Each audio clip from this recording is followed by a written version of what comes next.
Salut à tous, bienvenue dans The Programmatic Society, un programme qui vous propose d'entendre chaque semaine la voix de ceux qui font le marché du programmatique en français dans le son, international dans le temps. Une émission soutenue par Didomi, Orange Advertising, Permutive, Smile Wanted, avec pour partenaires médias CB News et Redcard. Partenaire opérationnel, le MBA spécialisé Digital Marketing and Business de l'EFAP. Ce contenu est accessible également en podcast sur les principales plateformes d'écoute. Cette semaine, notre thème est le suivant. Décision de la CNIL sur l'usage des cookies, quel impact pour le marché publicitaire ? Durant l'été 2019, la CNIL a publié de nouvelles lignes directrices concernant les cookies et autres traceurs. Quels sont les changements imposés par les nouvelles directives de la CNIL ? Après les annonces de la CNIL, les réactions de l'industrie publicitaire ont été assez alarmistes. Le programmatique est-il menacé ? Existe-t-il des alternatives réalistes aux cookies pour l'industrie publicitaire ? Enfin, assiste-t-on à la fin de la personnalisation publicitaire et au retour du ciblage contextuel ? Pour en discuter, Merav Grieger de Bird & Bird, Julie Walter de Quarry, Romain Gauthier de Didomi, Thomas Mazril de Média.Figaro. Bonjour à tous, bienvenue sur The Programmatic Society. Nous allons parler aujourd'hui d'un sujet qui a fait, on ne va pas parler de polémique, mais en tout cas qui fait pas mal débat dans l'industrie publicitaire, à savoir les décisions de la CNIL suite à une édition de nouvelles pistes ou en tout cas de nouveaux changements, de nouvelles directives de la CNIL cet été. Plusieurs questions sur le sujet. Je vais commencer par la première. Merav, je te demanderai d'y répondre ensuite à toi, Julie, et ensuite ce sera à vous, messieurs. Je précise dès maintenant, Merav, que tu ne pourras pas assister à l'ensemble de l'émission, mais en tout cas tu répondras, puisque tu es la caution juridique de l'émission, tu répondras en tout cas aux deux principales questions où la dimension juridique est très importante. Donc cette première question, c'est quels sont les changements imposés par les nouvelles directives de la CNIL ? Alors, on a eu deux catégories de directives et recommandations de la part de la Commission nationale de l'informatique et des libertés.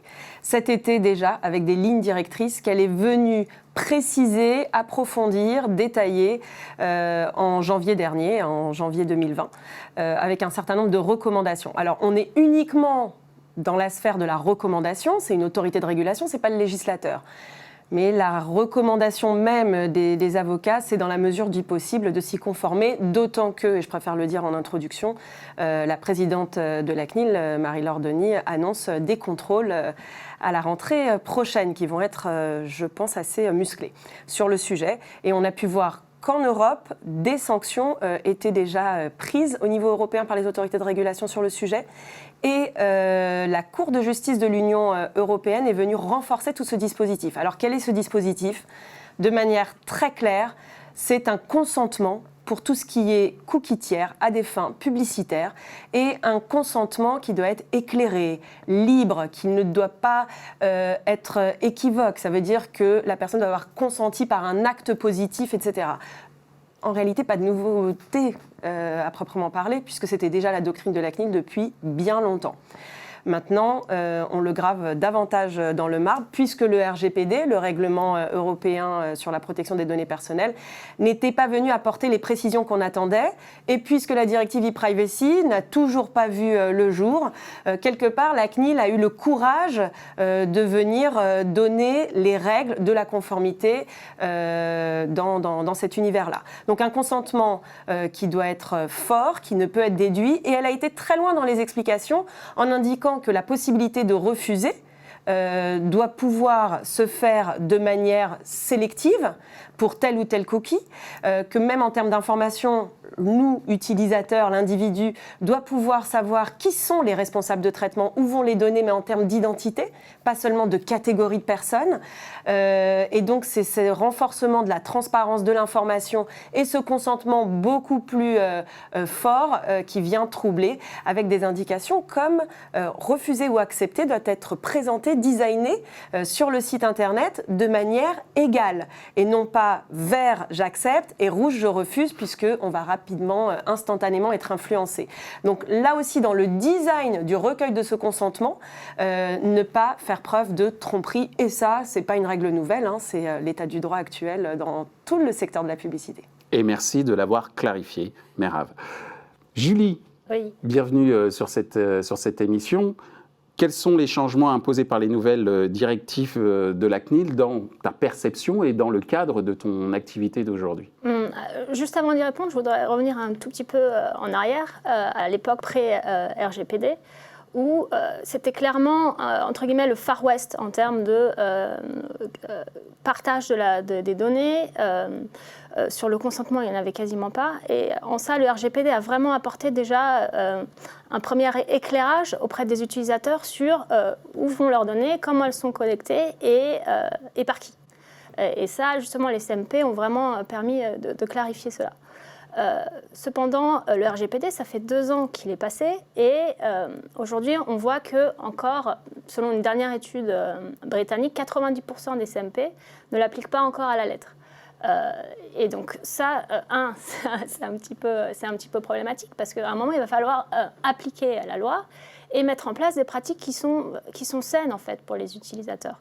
Et aujourd'hui, ce qu'on peut dire, c'est que cet été, quand ça va passer, enfin, si l'e-privacy passe en l'état, on va pouvoir anticiper très clairement une baisse drastique de la collecte et de l'usage des cookies dans notre industrie. Merci Julie. Romain, les changements imposés par les nouvelles directives de la CNIL, c'est quoi? Et quel impact peut-être, mais surtout c'est quoi de ton point de vue? Déjà, c'est toute une série d'éclaircissements sur un certain nombre de points qui faisaient débat, qui étaient sujets à interprétation. Donc, à l'issue des lignes directrices de juillet, la CNIL a engagé tout un travail assez profond avec l'industrie pour comprendre les enjeux et les problématiques des professionnels, des éditeurs et des solutions technologiques. Et essayer d'en tirer, je pense, la meilleure des solutions, en tout cas celle qui soit la plus équilibrée au regard du texte du RGPD et des exigences de cette industrie. Donc elle revient avec un certain nombre de principes qui sont assez forts.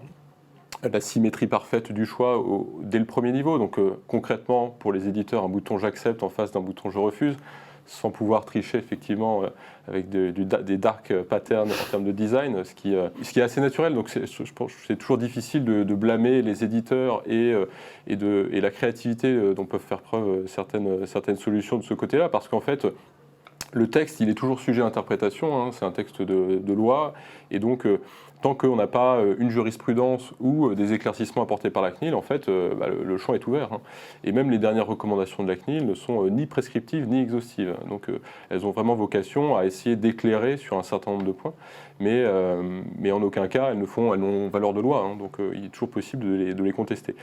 De notre point de vue, c'est une très bonne clarification d'un certain nombre de points. Ça va permettre de travailler plus sereinement, d'apporter plus de sécurité pour les éditeurs et également de pouvoir maintenant bien comprendre le futur, donc le monde qui va s'ouvrir à partir de septembre, dans lequel effectivement il y aura peut-être des taux de consentement qui seront inférieurs aux 95% qu'on peut observer sur certains sites, donc moins de cookies qui seront déposés, lus et utilisés à des fins publicitaires, et du coup d'autres formes de monétisation, des questions qui vont s'ouvrir pour l'industrie. Ça ne veut pas dire qu'il n'y aura plus de cookies, qu'il n'y aura plus de personnalisation, ça va seulement changer l'état actuel où c'était un état de fait dominant. Voilà. Merci Romain. Thomas, ouais. Pour nous, ton avis sur, ou en tout cas les changements imposés par la CNIL, ces nouvelles directives, ta perception de ton point de vue d'éditeur? Elles sont arrivées courant janvier et elles ont permis, c'était très important de clarifier certains aspects pour être sûr qu'on parte sur un cadre assez précis, assez détaillé, sur lesquels tout le monde pouvait avoir un pied d'égalité. Donc là-dessus, c'était plutôt positif. Après, effectivement, ça va avoir des impacts pour nous et avec notre CMP en termes de design et de modification du message et de comment il est apporté à l'utilisateur. Et certainement un petit impact ou un impact significatif, on verra, sur le consentement que ces utilisateurs-là donneront. Donc voilà, pour nous, c'est vraiment On a lu ça avec beaucoup d'attention, on s'y conformera évidemment, et surtout on prend ça très au sérieux pour être certain de pouvoir demander le consentement dans les règles de l'art et tel que ça a été précisé par les recommandations de la CNIL. Encore une fois, la clarté et la précision, c'est hyper important dans notre métier et sur ces sujets juridiques et important à la fois pour le contrat qu'on peut avoir, le contrat de lecture entre l'éditeur, le journaliste et son audience. Merci Thomas. Deuxième question et dernière question pour toi, Meraf, puisque tu dois nous quitter, malheureusement. Assiste-t-on à la fin de la personnalisation publicitaire et au retour du ciblage contextuel, de ton point de vue juridique? Alors, de mon point de vue juridique et peut-être aussi l'écosystème politique dans lequel intervient cette autorité de régulation qu'est la CNIL. Si on parle, pour reprendre la formule de Julie, si on retourne dans la période pré-RGPD, la CNIL avait parmi ses dada la publicité ciblée et contextuelle. Donc elle n'aimait ni la publicité contextuelle ni la publicité ciblée. Aujourd'hui, c'est la publicité ciblée qui est dans son radar et l'objectif, je pense, politique sous-jacent, c'est de régresser et de revenir à la publicité contextuelle qui deviendrait en définitive la plus acceptable au niveau sociétal et politique, et peut-être plus respectueuse. Régression d'un point de vue business, mais pas forcément sociétal. D'un point de vue business nécessairement, d'un point de vue aussi évolution technologique, l'affinage. Je pense que c'était quand même une technologie qui méritait d'être poussée jusqu'au bout pour arriver... je pense que son niveau de maturité, poussé jusqu'au bout, aurait peut-être permis davantage de respect des droits et libertés fondamentales. Ça, c'est peut-être un sentiment et un regret personnel, parce que je pense que quand on fait mieux en technologie, on peut faire mieux dans le bien et dans l'éthique. Et on ne permet pas aujourd'hui à cette solution de se développer dans ce chemin-là. En revanche, oui, une régression, parce que revenir à la publicité contextuelle, on a le sentiment que c'est moins de data, mais en réalité, c'est tout aussi fin et subtil, et là, je pense que c'est Julie qui pourra nous en dire davantage. Julie, assiste-t-on à la fin de la personnalisation publicitaire et au retour du ciblage contextuel? Alors, le ciblage contextuel, je pense que oui, c'est une nécessité. Après, il faut bien se dire qu'aujourd'hui, la façon dont on fait du contextuel, elle n'a plus rien à voir avec la façon dont on pouvait le faire il y a 5, 10 ou 15 ans.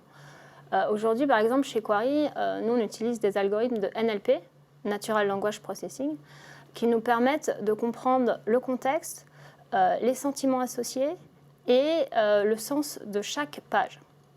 Donc du coup, ça nous permet d'aller vraiment beaucoup plus loin que le simple matching de keywords ou cibler une certaine catégorie IAB.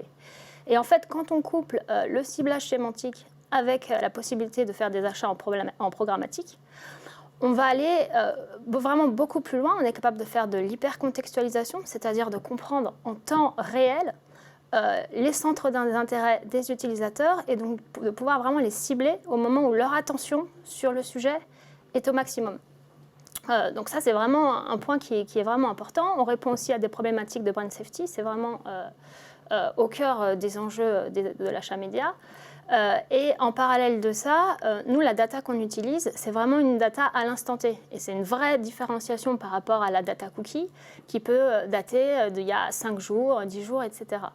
Et ça, très clairement, nous, on le voit dans les performances en termes d'engagement. Il est souvent bien meilleur quand on utilise de la data sémantique versus de la data cookie. Merci Julie. Romain, assiste-t-on de ton point de vue à la fin de la personnalisation publicitaire et au retour du ciblage contextuel? Peut-être 2 points là-dessus. Le premier, c'est qu'on a déjà eu une phase de mise en demeure fin 2018 de tous les acteurs mobiles au sujet de la donnée de géolocalisation et qui a forcé un certain nombre d'acteurs, dont les CMP, les outils de gestion du consentement, à réviser la façon dont serait collecté le consentement sur l'univers applicatif mobile. Avec déjà des règles qui sont à peu près similaires à celles qui ont été édictées par la CNIL dans ses recommandations du mois dernier, qui sont l'asymétrie de choix dès le premier niveau, un détail complet des traitements, donc de ce pourquoi la donnée sera utilisée dès le premier écran pour permettre un choix éclairé et correctement informé, libre du mobinote. Et donc on a déjà fait ce pas-là, et beaucoup d'applications mobiles collectent le consentement de cette façon. Donc on a déjà un certain nombre de retours d'expérience sur ce que ça conduit en termes de comportement, avec donc des résultats qui sont variables d'une application à une autre, en fonction de l'audience, de son engagement vis-à-vis de l'application, de la fréquence à laquelle elle se rend sur cette application. Mais on a aussi parfois des très bons résultats. Je pense à un client notamment qui a des taux de consentement qui sont de façon constante au-dessus de 80%, malgré le fait que le choix est celui que je viens de décrire, donc qui est assez strict au regard de ce qu'on peut connaître aujourd'hui sur nos navigateurs, par exemple. Donc je pense que les recommandations de la CNIL ne vont pas forcément conduire à la fin du consentement, donc à tous les internautes qui vont dire non. Ça va être beaucoup plus nuancé que ça, et avec des vraies aussi opportunités de réfléchir aux questions qu'on pose, l'ordre dans lequel on les pose, le moment dans lequel on les pose. Donc tout un champ, je pense, d'innovations qui vont être rendues possibles et qui vont du coup pouvoir intéresser les éditeurs. Qu'on n'aurait pas forcément ouvert en restant sur l'état actuel des choses. Donc ça me semble plutôt aller dans le sens de l'histoire, donc plus de choix du côté des internautes, plus de capacité à comprendre ce qui va être fait de leurs données, et aussi une vraie réflexion engagée au niveau des éditeurs, des partenaires, sur comment est-ce qu'on, dans le respect de l'internaute, on obtient les meilleurs résultats possibles. Sur la partie contextuelle, je pense que le contextuel aujourd'hui ne fonctionnerait pas sans le programmatique, en fait. C'est un peu ce que dit Julie, c'est que si on veut vraiment faire du contextuel performant, il faut la notion de temps réel, donc il faut la capacité d'arbitrage, le choix en temps réel, qui est offert par toute l'infrastructure programmatique. Donc bien entendu, non, celle-là ne va pas disparaître. Et donc je pense qu'on va vraiment assister à une vraie richesse dans l'innovation autour du bidding, donc de la façon dont on va acheter des enchères, avec d'un côté une série d'enchères qui seront personnalisées, parce que faisons l'objet d'un consentement qui sera solide pour tous les acteurs de la chaîne, et de l'autre, du non personnalisé, sur lequel une série d'innovations vont pouvoir se produire, et des acteurs comme Julie vont pouvoir apporter le fruit de la recherche des dernières années, et la puissance de calcul, enfin les progrès en termes de puissance de calcul qu'on peut déployer au niveau des algorithmes. Merci Romain. Thomas, ton avis sur la fin de la personnalisation publicitaire et au retour du ciblage contextuel, qui est plutôt une bonne nouvelle quand on a un éditeur premium, non? Alors effectivement, nous on a effectivement beaucoup de sites et beaucoup de contenus qui sont produits tous les jours. Donc, Bonne nouvelle, je précise, sur le ciblage contextuel. Oui. La personnalisation publicitaire, elle est essentielle pour tout le monde. Quand même. La personnalisation publicitaire, elle est très intéressante puisque effectivement, historiquement, c'est elle qui a drivé les CPM et les revenus vers le haut. Mais encore une fois, la double menace auquel fait face les cookies et donc la personnalisation des publicités, que ce soit une menace réglementaire avec la CNIL, le RGPD, ou une menace plus technologique avec les annonces des navigateurs, ces deux menaces-là, elles ne vont pas totalement interdire ou arrêter la personnalisation de la publicité. Mais par contre, on va pouvoir mettre en complément effectivement des annonces qui seront plus basées du coup sur le contexte et sur l'intention à ce moment-là, l'attention à ce moment-là, un petit peu plus aussi la passion-based marketing, donc quelque chose qui est aussi lié à l'écosystème dans lequel l'annonceur va communiquer. Donc voilà, tout ça avait un peu perdu de vitesse parce que tout était parti sur de l'ultra-personnalisation, du one-to-one marketing. On revient un petit peu en arrière, mais on ne reviendra pas totalement en arrière, évidemment. Et nous, en tant que groupe de presse et groupe de médias qui créent du contenu, on est effectivement bien placé pour ça. Les journalistes, au moment où ils créent les contenus et où ils les diffusent sur Internet, ils ont la capacité, par exemple, de les labelliser eux-mêmes. Donc, comme c'est eux qui les écrivent, c'est aussi eux qui sont hyper au courant de quel est le contexte, quelle est l'émotion, quel est l'intérêt que va susciter ce papier. Et donc, nous, c'est cette labellisation-là, on est capable après de la vendre, pas en open auction, mais bien sûr, mais en programmatique via une transaction en deal. Merci Thomas. Je peux juste rebondir sur Bien ce sûr, point. Julie. Après, tu auras tu auras également la parole juste après. Juste sur la personnalisation, aujourd'hui, on peut très bien la faire avec le contexte. En fonction de ce que je suis en train de lire, ma publicité, elle ne va pas forcément transmettre le même message. Donc, ça sera une nouvelle forme en fait de personnalisation. Merci Julie pour ces précisions. Je vous laisse rebondir juste après, puisque la question d'après porte sur la réaction de l'industrie publicitaire, réaction assez alarmiste quand même, qui pose la question suivante: est-ce que le programmatique est menacé par ces nouvelles directives, de ton point de vue, Julie? Alors, d'un côté, on peut dire oui, tout simplement parce qu'aujourd'hui, le cookie, c'est le moyen de communication qui est utilisé par l'ensemble des acteurs de la chaîne pour décider ou non d'acheter ou de vendre des impressions publicitaires. Et d'un côté, j'ai envie également de dire non, et je vais rejoindre ce que tu as dit, c'est que le fonctionnement intrinsèque du programmatique via le RTB, c'est un système qui est intelligent, qui est pérenne et qui peut s'adapter à d'autres formes de data. Et en fait, moi, je n'ai pas envie de voir ça comme une menace, mais plutôt comme une opportunité, et de dire, voilà, tous les acteurs de la chaîne, rejoignons-nous, réfléchissons ensemble. Il y a des données qui sont Ça fait des années que les acteurs se rejoignent pour réfléchir ensemble. Le problème, c'est à la partie opérationnelle. Je ferme la parenthèse. Oui, je ne veux même pas rentrer dans les limites techniques, technologiques. Ah, je parle politique. Et d'autant plus politique. Mais aujourd'hui, il y a d'autres données qui sont activables, et elles pourront l'être via la programmatique. Merci Julie. Romain, ton avis sur les réactions de l'industrie publicitaire qui sont assez alarmistes suite aux annonces de la CNIL? Il faut appeler un chat, c'est qu'il y a un certain nombre d'acteurs qui sont en train de voir leur business model disparaître. Donc forcément, c'est une période douloureuse, c'est une période, comme toute période de transition. Il y a des acteurs qui disparaissent et d'autres qui apparaissent. C'est un mouvement schumpeterien assez classique. Il y a peut-être une surréaction de l'industrie, dans le sens où, au fond, je pense que l'industrie est beaucoup plus inquiète par les annonces de Google que par les annonces faites par la CNIL. Parce que dans la pratique, en fait, on a déjà pu mesurer l'impact du consentement sur tous les systèmes d'enchères programmatiques. Il y a eu des études qui sont parues qui disent que une impression non personnalisée rapporte à peu près, je crois, en moyenne 52% de moins qu'une impression personnalisée. Donc on a déjà cette capacité à se projeter dans un monde où il y aura moins de consentement. On n'a pas encore la capacité de se projeter dans un monde où il n'y a plus de cookies tiers, et donc plus de capacité non seulement de cibler, parce que ça c'est ce qu'on pense naturellement, mais de mesurer aussi, c'est-à-dire mesurer le capping, la performance, l'attribution, enfin, tous ces sujets qui étaient quand même au cœur du modèle programmatique et qui sont indissociables, je pense, de l'idée de programmatique personnalisée. Et sur ça, on a un grand flou, parce que de fait, la façon dont Chrome fait ses annonces, c'est regardez Privacy Sandbox, j'ai un certain nombre d'idées qui sont des papiers de recherche, dites-nous ce que vous en pensez, et personne n'est vraiment capable de commencer à travailler sur des spécifications concrètes des nouveaux navigateurs, ce qui forcément génère de l'inquiétude de façon légitime.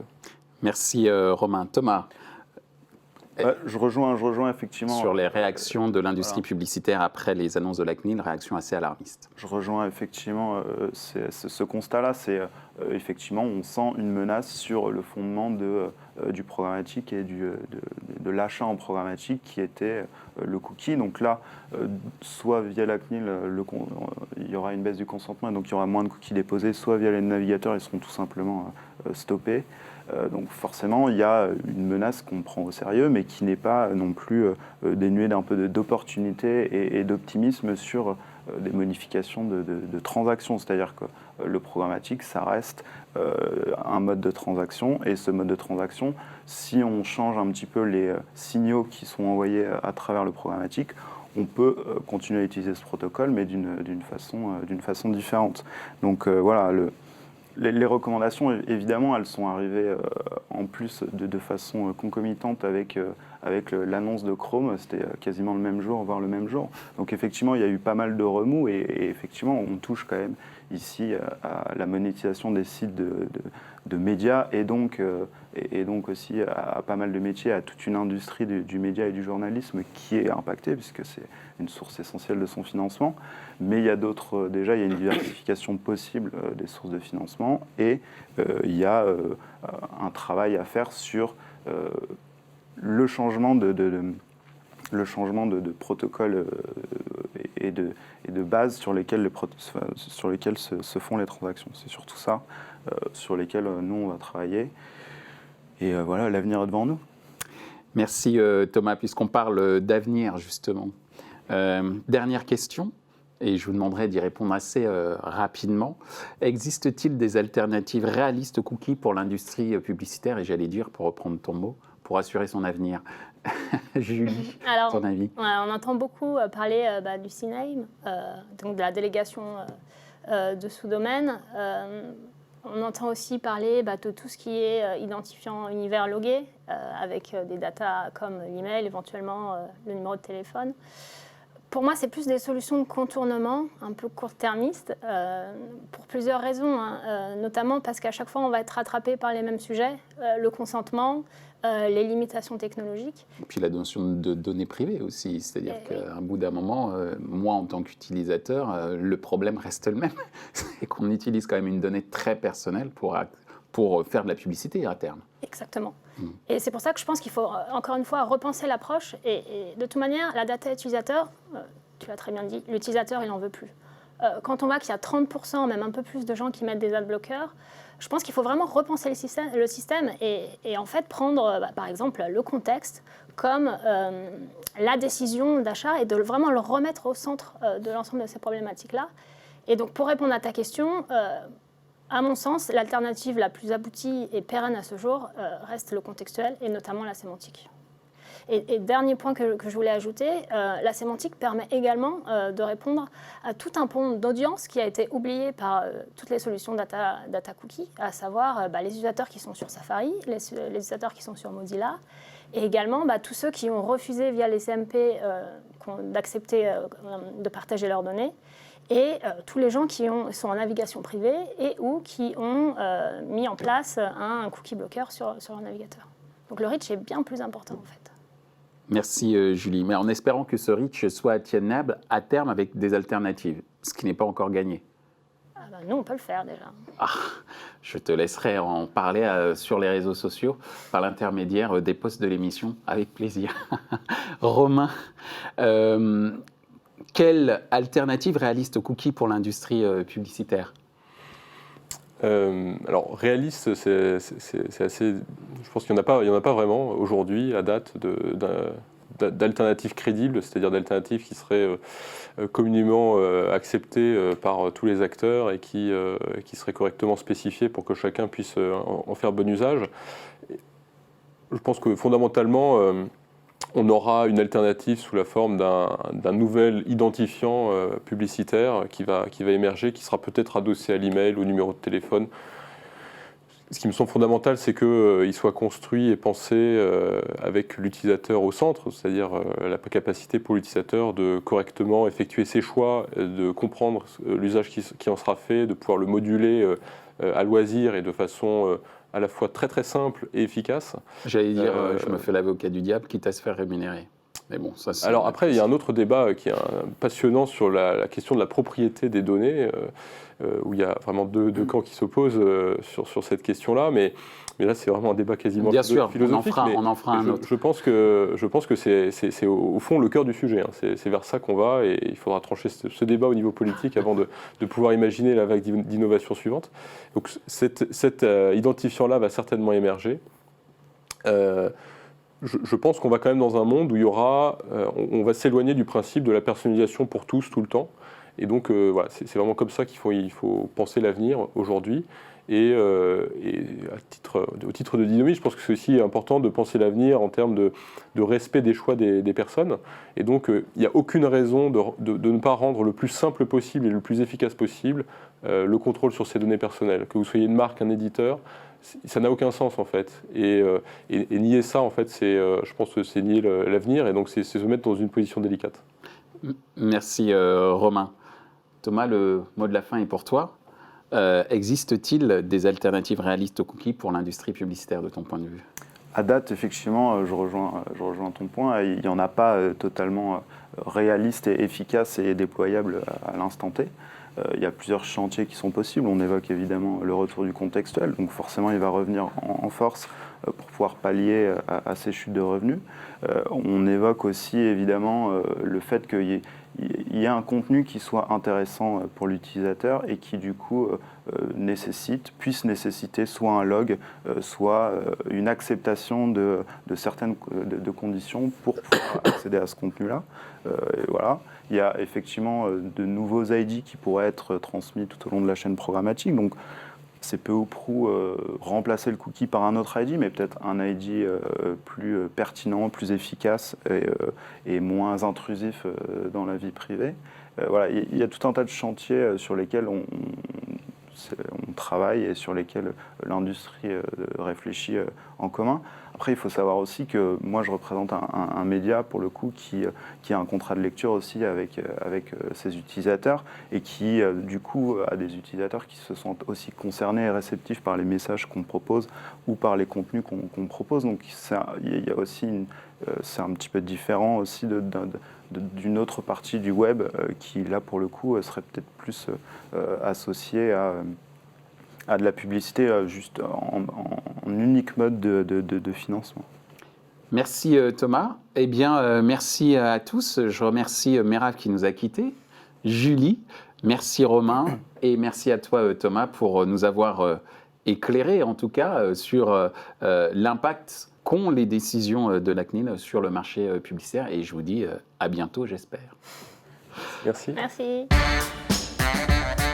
Ainsi s'achève ce débat sur la réaction du marché suite aux décisions de la CNIL portant sur les cookies tiers. 1. Le consentement sans réserve de la part des utilisateurs est obligatoire. 2. La personnalisation publicitaire se fera par l'intermédiaire du ciblage contextuel, voire sémantique. 3. Avec les nouvelles directives sur l'exploitation des données utilisateurs, le marché publicitaire est en pleine phase de darwinisme. Seuls ceux qui sauront s'adapter survivront. Ce contenu est accessible en podcast sur les principales plateformes d'écoute. Merci à Didomi, Orange Advertising, Permuti, SmileVanted pour leur soutien, ainsi qu'aux partenaires médias CB News et Redcard. Partenaire opérationnel, le MBA spécialisé Digital Marketing and Business de l'EFAP. Merci également à l'ensemble des équipes d'Atelier B pour la réalisation de ce programme. Traduction et sous-titrage par Uptown.